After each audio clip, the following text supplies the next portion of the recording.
Hello friends, welcome you all. आज हम vision IAS के 29 अक्टूबर वाले डेली करंट अफेयर्स डिस्कस करेंगे। डिस्कस करने से पहले जैसा कि आपको पता है, हम लोग रोज़ एक इम्पोर्टेंट पर्सनैलिटीज के कोट डिस्कस करते हैं जो कहीं ना कहीं हमें रोज़ मोटिवेशन एंड एनर्जी प्रोवाइड करते हैं। और कहीं ना कहीं ये सब जो कोट होती हैं वो हमें आगे बढ़ने की प्रेरणा देती है। ऐसा क्यों? बिकॉज ये उन लोगों के द्वारा, उन महापुरुषों के द्वारा ये कोट दी है या दी गई है जिन्होंने अपने जीवन में वेरियस चैलेंजेस झेले हैं और उस चैलेंजेस पर उन्होंने विजय प्राप्त किया है। तो कहने का मतलब ये है कि जो चैलेंजेस है वो प्रॉब्लम नहीं है, challenges is the solution of the problem. तो हमेशा हमें याद रखना है कि any challenges which comes to our life is a solution of the problem, it is not the problem.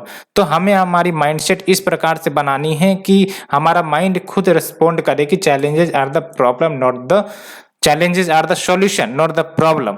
तो इस बात को हमेशा ध्यान रखना है। और गौतम बुद्ध को ले लो या फिर महावीरा को ले लो या फिर कोई भी आपकी इंपॉर्टेंट पर्सनैलिटीज का नाम आप देखो जिन्होंने सक्सेस हासिल करी है, उन्होंने कहीं ना कहीं बहुत सारे चैलेंजेस झेले तभी उनको सफलता मिली है। तो हमेशा हमें चैलेंजेस से घबराने की ज़रूरत नहीं बल्कि उनका स्वागत करने की ज़रूरत है कि भाई साहब आ जाओ, मुझे पता है कि आप हमें सक्सेस दिलाओगे तो हम आपके साथ मिलजुल कर रहने के लिए तैयार हैं। और आप भी हमें मदद करो, हम भी आपका समर्थन करेंगे और आगे बढ़ेंगे। और कोई भी चुनौतियां हो उसको हम एक्सेप्ट करते हैं और उसका हम सॉल्यूशन निकालेंगे। Because challenges are the solution not the problem. ठीक है, तो आज हम स्वामी विवेकानंद जी का कोट तो मैंने डिस्कस किया था, वैसे आज हम गौतम बुद्ध का कोट डिस्कस करेंगे।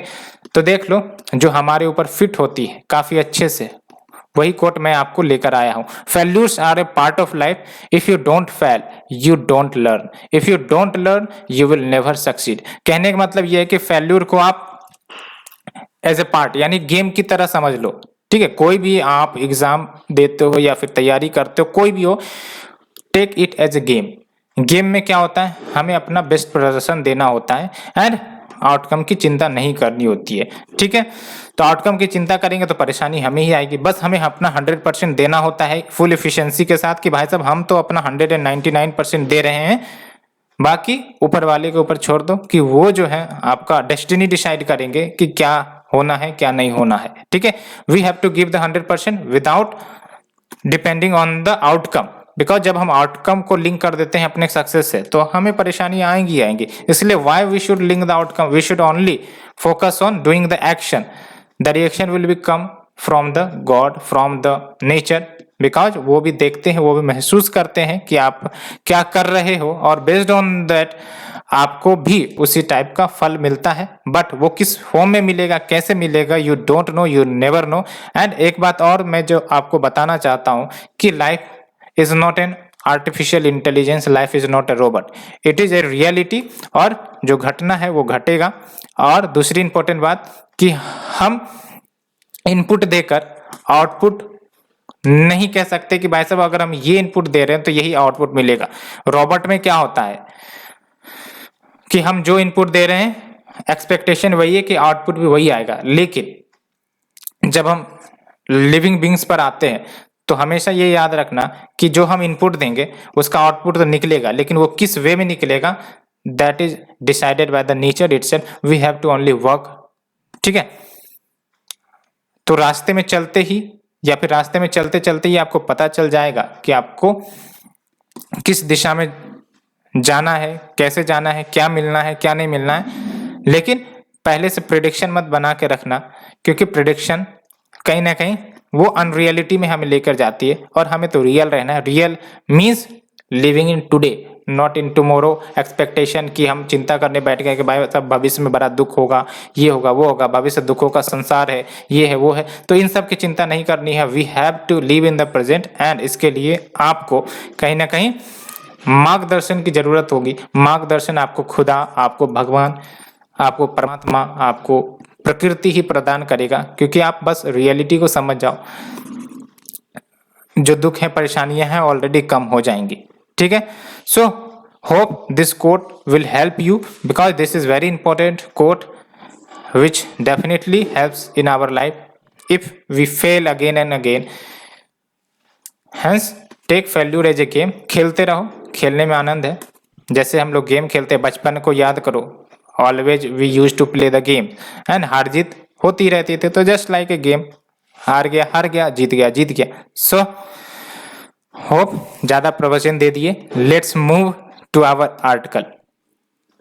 तो the first article is about the changing wealth of nations 2021 report, जो वर्ल्ड बैंक के द्वारा रिलीज करी गई है। अब सबसे इंपॉर्टेंट बात, कौन से सिलेबस में कवर होगा? सिलेबस को मैं आपको इसलिए बताना चाहता हूं कि विदाउट सिलेबस आप जो है या फिर कोई भी सटीक तैयारी जो होती है वो नहीं कर पाएंगे। बिकॉज यूपीएससी का सिलेबस आपको पता है समुंदर है, और इसमें हमें अगर तैरना है तो हम नाव को अच्छी तरह से चलाने की प्रैक्टिस होनी चाहिए, और कैसे नाव चलेंगी, किस वे में चलेंगे, किस दिशा में चलेंगे, वो आपको previous year question plus syllabus ही प्रोवाइड करेगा। तो फोकस ऑन द सिलेबस, इसलिए मैं आपको सिलेबस से इंट्रोड्यूस करवा देना चाहता हूँ कि सिलेबस एक प्रकार से आपकी रटी होनी चाहिए कि कोई इश्यू अगर न्यूज में आ रही है तो आपको पता होना चाहिए हाँ ये हमारे सिलेबस का टॉपिक है।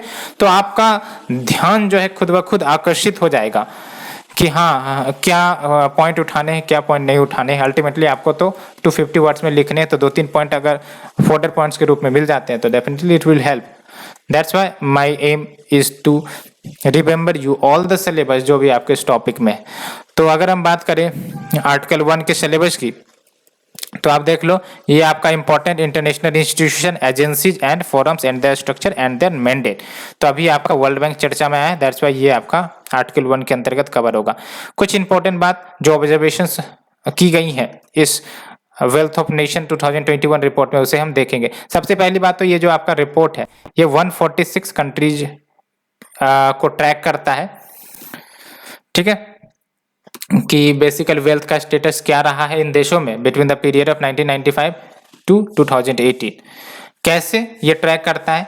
तो आप देख लो, ये हर देश के रिन्यूएबल नेचुरल कैपिटल जो है उनका इकोनॉमिक वैल्यू को मेजर करता है, साथ ही साथ नॉन रिन्यूएबल नेचुरल कैपिटल उनके इकोनॉमिक वैल्यू को मेजर करता है, साथ ही साथ ह्यूमन कैपिटल किसी देश में क्या है उनके इकोनॉमिक वैल्यू को मेजर करता है, अलोंग विथ जो आपका प्रोड्यूस्ड कैपिटल है, जो एसेट्स हो गए वो सब उनके इकोनॉमिक वैल्यू को मेजर करता है, along with net foreign assets.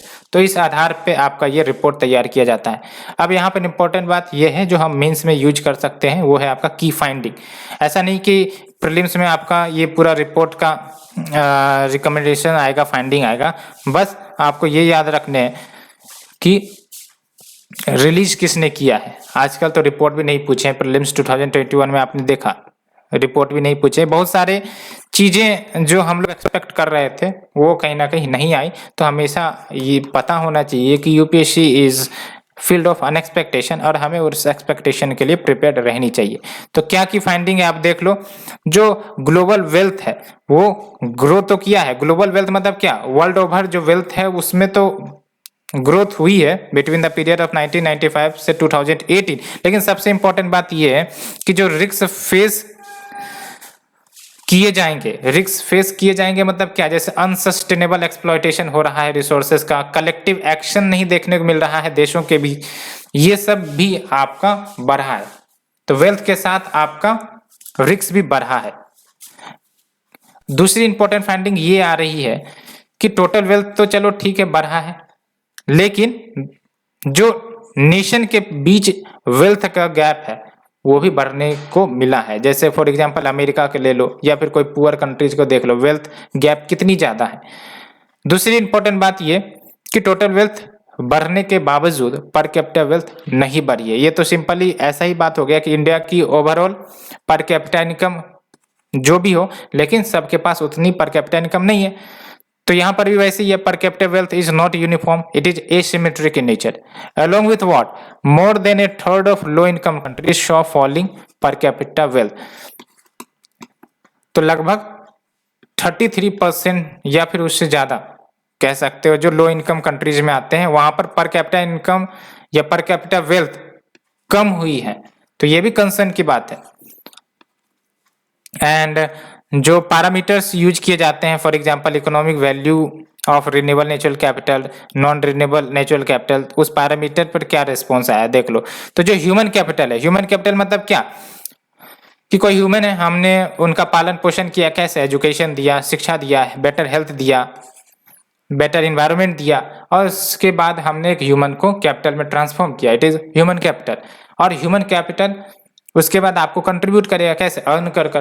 तो जब हम बात करते हैं human capital that is earning over A persons life time, कि कोई व्यक्ति अर्न कर रहा है अपने पूरे जीवन काल में, ये हुआ आपका ह्यूमन कैपिटल। और ह्यूमन कैपिटल के पीछे बहुत सारे फैक्टर्स रिस्पॉन्सिबल होते हैं, और ह्यूमन कैपिटल आपका largest source of world wide wealth रहा है, जिसमें लगभग ग्लोबल वेल्थ जो है आपका, जैसे 2018 की बात करें तो 2018 में जो भी आपका ग्लोबल वेल्थ के कंपोनेंट्स रहे होंगे, फॉर एग्जाम्पल उसमें आपका 64% ह्यूमन कैपिटल ने कंट्रीब्यूट किया है। तो इसका मतलब क्या है कि significance of human capital in increasing the global wealth. तो ऐसे में अगर भारत में ह्यूमन कैपिटल को प्रोस्पेरस बनाया जाए, इन द सेंस कि उनको ट्रेनिंग, हेल्थ सब कुछ दिया जाए, तो आप समझ सकते हो कि भारत के जीडीपी में कैसे कंट्रीब्यूट कर सकता है बहुत ही अच्छी तरह से।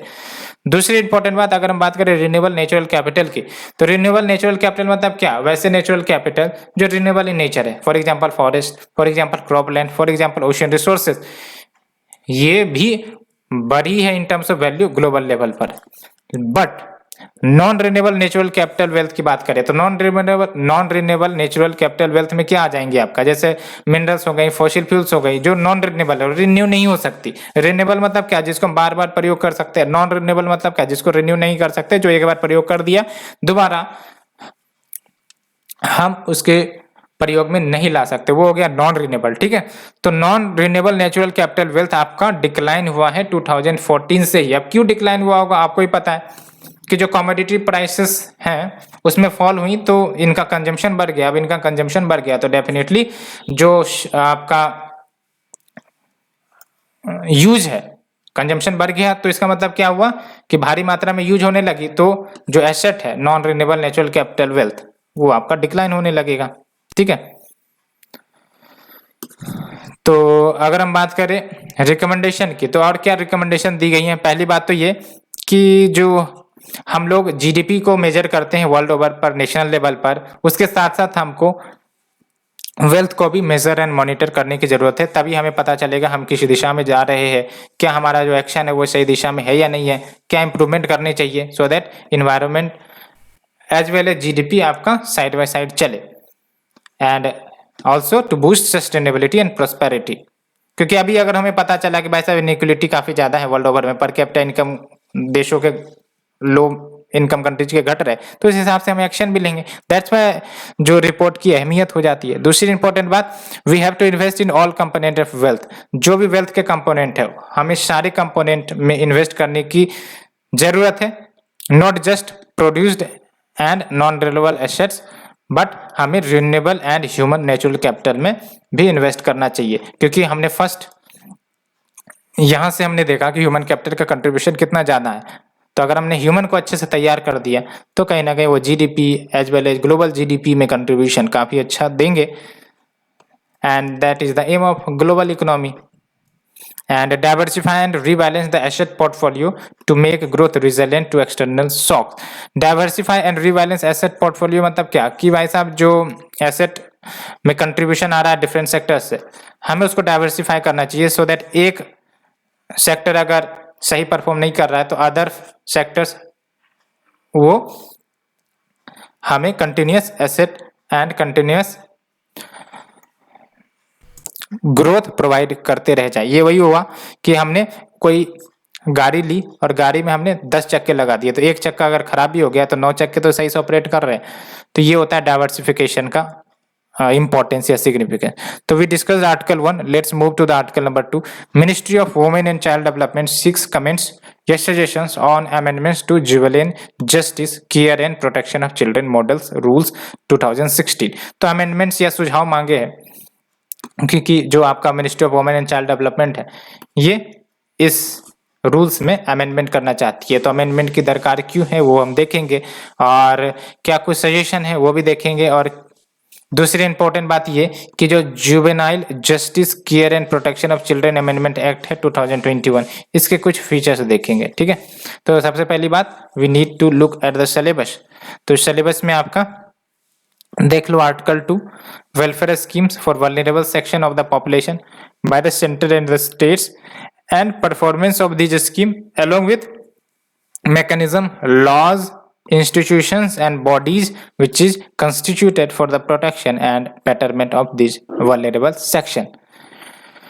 तो अगर हम बात करें, ये जो अमेंडमेंट है आपका जो लाई गई है वो मॉडल रूल्स जो juvenile justice care and protection of children amendment act 2021 में बातें कही गई है, उनके इन अकॉर्डेंस लाने के लिए अमेंडमेंट करा जा रहा है। दूसरी इंपॉर्टेंट बात यह है कि जो आपका ये अमेंडमेंट एक्ट है और ये जो आपका ड्राफ्ट रूल्स प्रपोज करी गई हैं, इसमें एक इंपॉर्टेंट प्रोविजन ये है कि कुछ इंपॉर्टेंट केसेस में जो पावर है वो आपका district magistrate and additional district magistrate को दिया जाएगा। सिंपल सा मतलब का है कि आपका जो डीएम है या फिर एडिशनल डिस्ट्रिक्ट मजिस्ट्रेट है, उनके पावर में इंक्रीमेंट की जाएगी। बट कौन कौन से इश्यू के लिए, जैसे अडॉप्शन के लिए, कि अडॉप्शन का कोई मैटर आता है तो ये पहले क्या होता है, कोर्ट डिसाइड करता है। लेकिन अब क्या होगा इस अमेंडमेंट के बाद कि ये पावर आपका डीएम को दिया जाएगा या फिर एडिशनल डीएम को दिया जाएगा। As well as let's say कि जो चाइल्ड केयर इंस्टीट्यूशन है उनका ओवरसीइंग करना है, उनको देखरेख करना है, उनकी निगरानी करनी है, तो ये टास्क भी इन्हीं को सौंपा जाएगा। बात करते हैं क्या की हाईलाइट है इस ड्राफ्ट रूल्स की। तो पहली बात तो ये कि जो डीएम है या फिर एडीएम एडिशनल डिस्ट्रिक्ट मजिस्ट्रेट, ये उन एक्शंस को देखेंगे, उन मैटर्स को देखेंगे with respect to the child marriages case. पहले वही मैंने आपको बोला कि ये सब आपका कोर्ट देखता था, तो कोर्ट में दिक्कत यही होती थी कि डिले होता था, है ना, मैटर चली गई, मैटर अटका हुआ है लंबे समय तक, तो डेफिनेटली ये कहीं ना कहीं जो चाइल्ड राइट्स हैं या फिर एडॉप्शन रिलेटेड इश्यू है इसमें डिले हो जाती थी। तो अब ये काम अगर इनको सौंप दिया जाएगा तो आसानी से आपका ये मैटर हैंडल हो सकेंगी। As well as it will facilitate the awareness regarding the impact of child marriages on children, and DM and ADMs are authorized to issue adoption order। तो इनको पावर दी जाएंगी कि ये adoption orders को issue कर सकते हैं, so that speedy disposal of cases का as well as accountability को भी enhance करी जाएंगी। and DM यानी कि district magistrate will also be responsible for issuing the no objection certificate in case of country adoption. यानी कि अगर inter country adoption, what do mean by inter country adoption, यानी कि एक देश का व्यक्ति दूसरे देश के कोई बच्चे को, यहाँ पर तो आपका इंडिया ही होगा डेफिनेटली, तो उनको अडॉप्ट करना चाहती है तो उसके लिए नो ऑब्जेक्शन सर्टिफिकेट लेना पड़ता है। तो नो ऑब्जेक्शन सर्टिफिकेट इश्यू करने का भी अधिकार डीएम को दे दिया जाएगा। ठीक है, इंटर कंट्री एडॉप्शन के लिए सोच लो कैसे वाइड पावर डीएम को मिल रही है। और इन सब का बेसिक ऑब्जेक्टिव वही है कि आपका स्पीडी हो इन सब इश्यूज में, ऐसा ना हो कि कोर्ट के कारण आपका डिले होता रहे। बिकॉज सबसे बड़ी विडंबना यही है कोर्ट की कि डिले काफ़ी ज़्यादा होता है। एंड नेक्स्ट फीचर्स आप देख लो, इंडिपेंडेंट एवेल्युएशन। तो इंडिपेंडेंट एवेल्युएशन किसका, कि जो डिस्ट्रिक्ट चाइल्ड प्रोटेक्शन यूनिट है वो सही से फंक्शन कर रही है या नहीं कर रही है, चाइल्ड वेलफेयर कमिटीज है वो सही से फंक्शन कर रही है या नहीं कर रही है, जुवेनाइल जस्टिस बोर्ड से उनका परफॉर्मेंस कैसा है, चाइल्ड केयर इंस्टीट्यूशन उनका परफॉर्मेंस कैसा है, ये सब मॉनिटर की जाएंगे डीएम के द्वारा। क्योंकि आपको ही पता है बार बार ऐसे इशू आ रहे हैं कि ये सब इंस्टीट्यूशन बना तो दी जा रही हैं लेकिन इनकी परफॉर्मेंस सही नहीं है, ये काफ़ी निगेटिव न्यूज़ में भी रहते हैं। and registration of any child care institution only after considering the DM's recommendation। यानी कि अगर कोई चाइल्ड केयर इंस्टीट्यूशन को रजिस्टर करना है तो पहली बात तो डीएम के रिकमेंडेशन लेने पड़ेंगे, उसके बाद ही आपका रजिस्ट्रेशन होगा इन चाइल्ड केयर इंस्टीट्यूशन का। क्योंकि चाइल्ड केयर इंस्टीट्यूशन आपको ही पता है कैसे आपका न्यूज़ में रहा है निगेटिव सेंस के लिए, तो उस बात को ध्यान में रखते हुए वे सब एक्शन लिए जा रहे हैं। साथ ही साथ टू एम्पावर द डीएम कि वो इंश्योर करे इस एक्ट का स्मूथ इम्प्लीमेंटेशन हो as well as garner synergized efforts in favour of children in distress condition. यानी कि अगर कोई बच्चा डिस्ट्रेस कंडीशन में है तो कैसे उनको हेल्प की जाए, कैसे इस एक्ट का स्मूथ इम्प्लीमेंटेशन हो, उसके लिए डीएम को एम्पावर किया गया है। क्योंकि आपको पता है DM in a particular district और DM in a particular district, तो आसानी से ये इन मैटर्स को डील कर सकते हैं। And restrict the people receiving foreign add in personal capacity, यानी कि डीएम को पावर भी की गई है कि जो व्यक्ति हैं जिनको फॉरेन एड मिलती है या फिर कोई मेंबर कोई ऑर्गेनाइजेशन का मेंबर है उसको अगर फॉरेन एड मिलती है तो उस व्यक्ति को या फिर उस मेंबर को जो किसी ऑर्गेनाइजेशन का मेंबर है बेसिकली, तो वो CWC का मेंबर नहीं बन सकते। ठीक है, CWC का बारे में हमने आपको बताया, चाइल्ड वेलफेयर कमिटीज। तो ये हमने कुछ इंपॉर्टेंट चेंजेस देखे।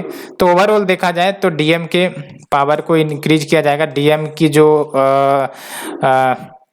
कहते हैं कि जुरिडिक्शन है वो इंक्रीज किया जाएगा कि वो जो है adoption related issue, child protection related issues को हैंडल कर सकते हैं। Let's move to the next article. Department of Pharmaceuticals issued a draft policy to catalyze R&D and innovation in pharma meditech sector in India। तो देख लो medical sector में R&D से associated हमारा article है और draft policy department of pharmaceuticals के द्वारा issue करी गई है। तो ड्राफ्ट पॉलिसी में क्या बातें कही गई हैं, वैसे तो ये ड्राफ्ट पॉलिसी है, तो रिकमेंडेशन हम देखते हैं यहाँ से। हमें इन ड्राफ्ट के प्रोविजन के बारे में नहीं जानना है, हमें कुछ इश्यू जो हमारा फार्मा मेडिकल सेक्टर फेस कर रहा है वो देखेंगे और कैसे ये जो ड्राफ्ट पॉलिसी है उसे हैंडल करेगी उसे भी हम देखेंगे, क्योंकि हमारे यहाँ सबसे बड़ा इंपॉर्टेंट इश्यू वही APIs को लेकर, यानी कि एक्टिव फार्मास्यूटिकल इंग्रेडिएंट्स, कि हम बना तो लेते हैं लेकिन इनपुट्स या रॉ मटेरियल्स की डिपेंडेंसी हमें दूसरे देशों पर निर्भर करती है, लाइक चाइना। तो ये बातें हो गई। सबसे पहली बात हम सिलेबस को देखते हैं। तो जो आपका आर्टिकल है GS paper 2, issues relating to development of and management of social sector या services. When we talk about social sector या सर्विसेज, क्या मतलब होता है? एजुकेशन हो गया, हेल्थ हो गया, ह्यूमन रिसोर्सेज हो गया, ये सब आपके सोशल सर्विसेज आ गई। और ये इन सब सर्विसेज को मदद करने वाली जो है वो संस्थाएं कह सकते हो, उनको हम सोशल सर्विसेज कहते हैं। ठीक है, तो ये बात आपको याद रखनी है। तो इस टॉपिक में आपका आएगा आर्टिकल नंबर 3। तो यहाँ देख लो आप, ये जो आपका ड्राफ्ट पॉलिसी इश्यू करी गई है, पहली बात तो ये कि फोकस क्या रहेगा, R&D यानी कि रिसर्च एंड डेवलपमेंट जो मेडिकल सेक्टर में है उसको एक्सेलरेट करने के लिए, along with targeted funding, along with to build a strong industry academia collaboration। When we talk about industry academia collaboration, तो क्या मतलब हुआ कि भाई साहब जैसे आपका मेडिकल कॉलेज है, वहाँ से आपके बहुत सारे छात्र छात्राएं निकलती हैं, अब उसे इंडस्ट्री भी तो ऑब्जर्व करे, तो उसे इंडस्ट्री ऑब्जर्व करे, उन्हें ट्रेनिंग दे। तो इस प्रकार से कोलैबोरेशन एस्टेब्लिश करे कि ये जो स्टूडेंट्स हैं वो एक प्रॉपर रूप में डेवलप हो बेस्ड ऑन द सेक्टर्स जिसमें वो ट्रेनिंग या फिर स्टडी कर रही हैं। ठीक है, तो ये टर्म याद रखना है आपको, build strong industry academia collaboration. ये कहीं ना कहीं यूज हो जाएगा, इतना तो भरोसा रखना है आपको, ये टर्म कहीं ना कहीं यूज हो जाएगा किसी भी इश्यू में। Build strong industry academia collaboration along with best in class infrastructure, तैयार करना है इनोवेशन क्षेत्र के लिए in the pharma sector. And अगर हम बात करें फार्मेसी के स्टेटस की विद रिस्पेक्ट टू इंडिया, तो इंडिया को फार्मेसी ऑफ द वर्ल्ड के नाम से जाना जाता है। क्यों? बिकॉज भारत काफी इंपॉर्टेंट रोल प्ले करता है in providing the health care services globally. कैसे? तो affordable and high quality generic drugs provide करके। ठीक है, भारत के अगर हम ड्रग्स प्रोडक्शन की बात करें तो देख लो लगभग 60% of the global vaccine provide करता है भारत। तो भारत की कंट्रीब्यूशन देख लो कितनी ज्यादा है। अगर हम ग्लोबल हेल्थ के बेटरमेंट की बात करें तो यहाँ पर आपको ये याद रखना है कि भारत का कंट्रीब्यूशन कैसे टू इंश्योर ग्लोबल हेल्थ। एक तो आप देख लो 60% of the global vaccine provide करी जाती है इंडिया के द्वारा, एज वेल एज 20 से 22% ऑफ जेनरिक ड्रग एक्सपोर्ट किया जाता है। और तीसरी इंपॉर्टेंट बात, second largest exporter of Ayurveda and alternative medicine. तो यहाँ पर सिग्निफिकेंस भारत का in respect to the global health दिख रहा होगा आपको। एंड तीसरी इंपॉर्टेंट बात की लार्जर नंबर ऑफ एम्प्लॉयमेंट भी प्रोवाइड करता है, लगभग 2.7 मिलियन पीपल की एम्प्लॉयमेंट आपको यहाँ प्रोवाइड करती है। एंड लगभग आपका 13 billion US dollar trade surplus हमें इस सेक्टर से आता है एवरी ईयर। वाई? बिकॉज हम लोग एक्सपोर्ट ज़्यादा करते हैं इस सेक्टर में, दैट्स वाई ये हमारा 13 बिलियन डॉलर का ट्रेड सरप्लस प्रोवाइड करता है एवरी ईयर, अगर हम बात करें 2015 से 18 के स्टेटस की। एंड लेकिन कुछ इश्यू भी है फार्मा मेडिकल सेक्टर में। क्या इश्यू है? पहली बात तो import dependence is very high. किसके लिए? रॉ मटेरियल्स के लिए। कौन से raw material? Active pharmaceutical ingredient as well as key starting material. And low pace of development of biologics and biosimilars. तो जो बायोलॉजिक्स एंड बायोसिमिलर्स ये कुछ टेक्नोलॉजी है बेसिकली, इनका जो डेवलपमेंट है बहुत ही स्लो पेस में हो रहा है। As well as the other products जो अभी फिलहाल कैप्चर कर रही हैं global trends, emerging trends in the new generation therapeutic. यानी कहने का मतलब जो मॉडर्न टेक्नोलॉजी डेवलप हो रही है मेडिकल सेक्टर में, कहीं ना कहीं उसके डेवलपमेंट के स्टेटस की बात करें इंडिया में तो लो है। तो हमें भी कदम से कदम मिलाकर आगे बढ़ना चाहिए, ऐसा न कि हम पीछे रह जाएं। एंड तीसरी इंपॉर्टेंट बात, लो डोमेस्टिक मैन्युफैक्चरिंग कैपेबिलिटीज। अगर हम बात करें high and scanning and imaging equipment, yes equipment के मामले में कहीं ना कहीं हम पीछे हैं, हमें इंपोर्ट करना पड़ता है। भले ही हम दवाइयाँ मैन्युफैक्चर करते हैं, वैक्सीन मैन्युफैक्चर करते हैं, लेकिन इन इक्विपमेंट्स की बात करें तो इक्विपमेंट्स भी हमें अच्छे से मैन्युफैक्चर करने चाहिए, because low domestic manufacturing capability देखा गया है इन द इक्विपमेंट मैटर्स। ठीक है। एंड क्या की प्रपोजल है इस ड्राफ्ट पॉलिसी में? तो पहली बात तो ये कि रेगुलेटरी अप्रूवल्स टाइम्स को कट डाउन करने पड़ेंगे। What do mean by regulatory approval time? कि भाई साहब हमने कुछ बनाया, ठीक है, इनोवेटिव प्रोडक्ट्स बनाया, अब उसको अप्रूवल देना है, क्योंकि मेडिकल सेक्टर है, अप्रूवल देना है, तो टाइम काफी ज्यादा लग जाती है। अब टाइम ज्यादा लग जाएंगी तो वो मैटर अटक गया, वो प्रोजेक्ट अटक गया, वो प्रोडक्ट अटक गया, तो इसके कारण कहीं ना कहीं वो मार्केट में नहीं आ पाती है और इस डिले के कारण हमें फेस करना पड़ता है। तो ये जो आपका रेगुलेटरी अप्रूवल टाइम है उसको कम से कम 50% से कम करना है with in the next 2 years, तो काफी बेनिफिशियल होगा। टाइम कट करने का मतलब ये कि ये जो है इफिशिएंसी में बढ़ोतरी होगी एंड प्रोडक्शन में बढ़ोतरी होगी। ठीक है, मोर एंड मोर इंडस्ट्रीज जो फार्मास्यूटिकल रिलेटेड है वो आ सकेंगी, अपने अपने प्रोडक्ट्स बना सकेंगी। And single window digital portal भी होगा जो सिंगल इंटरेक्शन या सिंगल इंटरफेस प्रोवाइड करेगा इनोवेटर एंड रेगुलेटर के बीच में। फॉर एग्जांपल अप्रूवल लेना है तो इस सिंगल विंडो डिजिटल पोर्टल से लिया जा सकता है। अगर कोई इश्यू आ गई तो ये पोर्टल पर जाके उस मैटर को सॉल्व किया जा सकता है, ऐसा नहीं कि टाइम डिले होगा। तो इन सब जो खामियां हैं इस सेक्टर में उसको दूर करने के लिए सब प्रयास किए जा रहे हैं। As well as collaboration with relevant international regulatory agencies to enhance the expertise of Indian regulator. तो इंडियन रेगुलेटर्स के एक्सपर्टीज को बनाना है तो ऐसे देश को कनेक्ट करो, ऐसे देश को जोड़ो जहां पर बेस्ट इंटरनेशनल रेगुलेटरी प्रैक्टिसेस होते हैं, या फिर उन एजेंसीज की मदद लो जहां पर बेस्ट रेगुलेटरी प्रैक्टिसेस फॉलो किए जाते हैं और उसको फिर भारत के रेगुलेटर्स में इम्प्लीमेंट करो, तो बेटरमेंट हो जाएगा इंडियन रेगुलेटर्स का भी। तो ये हमने कुछ इंपॉर्टेंट देखा फीचर्स इस ड्राफ्ट पॉलिसी के। Let's move to our third article. New border law does not affect existing treaties. आपको ही पता है चाइना ने न्यू बॉर्डर लॉ लेकर आया है और भारत इससे नाराज है। क्यों? बिकॉज भारत कह रहा है कि ये जो आपने लॉ लेकर आए हैं न्यू लैंड बॉर्डर लॉ, कहीं ना कहीं ये एक प्रकार से जो ट्रीटी है between the India and China related to the border issue उसको कहीं ना कहीं ये अफेक्ट करेगा, लेकिन चाइना बोल रहा है कि नहीं करेगा। लेकिन आपको भी पता है कि डेफिनेटली ये कंसर्न की बात है।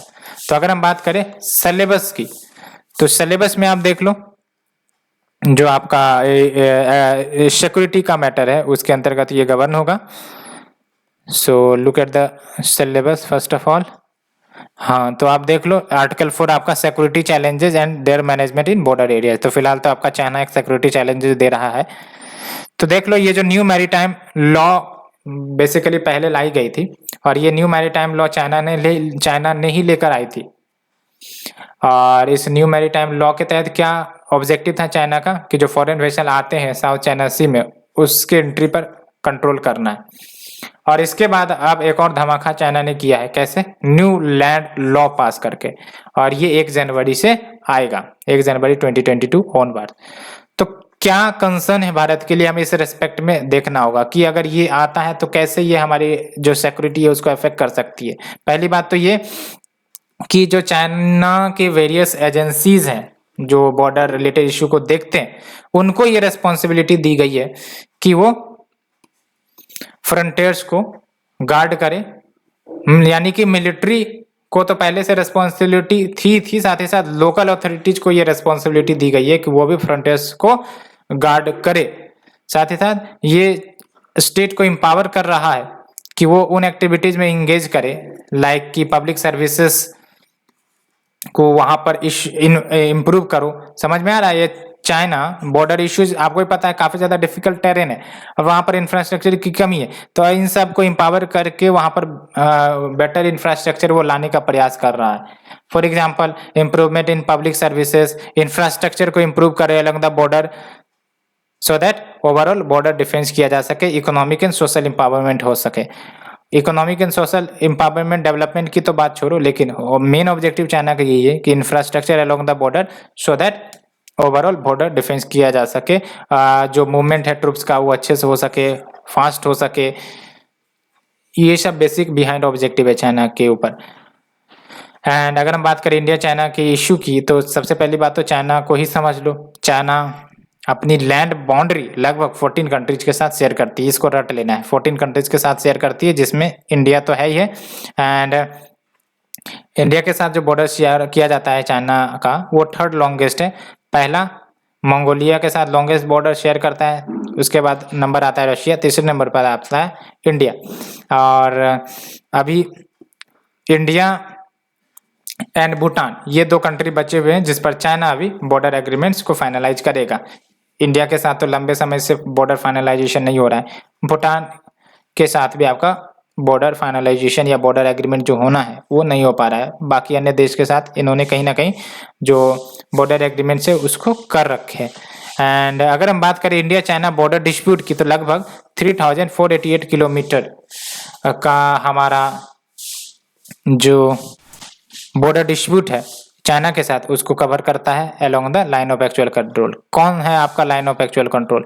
बेसिकली देख लो आप कि जो आपका 3488 किलोमीटर लॉन्ग बॉर्डर की हमने बात किया, तो ये आपका India China Myanmar tri junction east में, यहाँ तो है ही है, to the Karakoram pass in the waste.